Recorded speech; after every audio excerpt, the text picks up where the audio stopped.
Hey Rebel Rouser, I'm Alan Voivod, and this is Star Wars 7x7. So here is the whole backstory on the character that appears in Return of the Jedi. He is unnamed in Return of the Jedi, okay? He's not named in the credits or anything like that.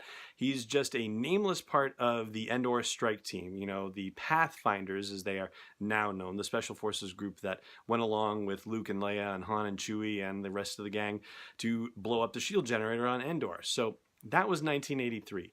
It wasn't until 30 years later that the character got a name. 2003, there was a digital card game called Star Wars Force Collection, and the character was named in there as Nick Sant, which I'm sure is meant to be a play on St. Nicholas because the guy has a nice bushy white beard and whatnot. And then you have to look at the reboot, which happened in April of 2014. So when that happened, the only things that were still considered canon, still considered official Star Wars history, were the 6 movies released at that time, plus the animated Clone Wars movie, the Clone Wars TV series, and the Son of Dathomir comic book series, which was based on an unproduced series for the Clone Wars. Even though that was produced by Dark Horse Comics, that is still the only Dark Horse comic that remains in the official canon. So what that means is that if it's not one of those specific items, then it is no longer canon. The announcement actually really only talked about the books and the comics because the announcement was more about the fact that they wanted episode 7 and the rest of the sequel movies to be able to start with a clean slate and not have to worry about the previously existing expanded universe timeline. So you could make a case to say that if it wasn't really specified, if they didn't also say video games don't count, or if they didn't say something like, well, as long as it doesn't conflict with the existing canon, then it still exists or anything like that.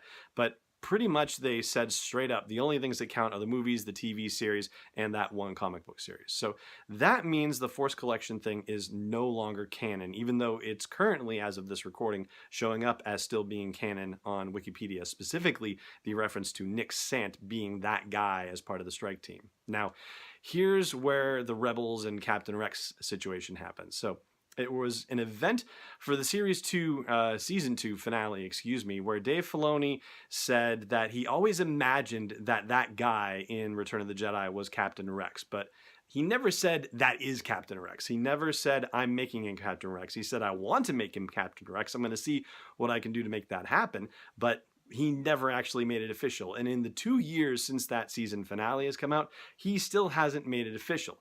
Now, there are news outlets that are saying, oh my gosh, because they said Commander Rex fought in the Battle of Endor, that now it's official. Well, it's not, because the only thing that they said in that epilogue in the final Star Wars Rebels episode is that Commander Rex fought at the Battle of Endor. And it's kind of neat that he got a promotion from captain to commander, but all they said was he fought at the Battle of Endor. They didn't say he was part of the Spec Forces Pathfinders team, and they didn't show him in his gear. So for all we know, he could have been piloting his ARC-170, right? He could have been in his old ship flying around. I mean, if Hera fought there and she was flying around in the Ghost, I guess we're eventually going to get a special edition of Return of the Jedi that weaves Hera's Ghost in there. So maybe.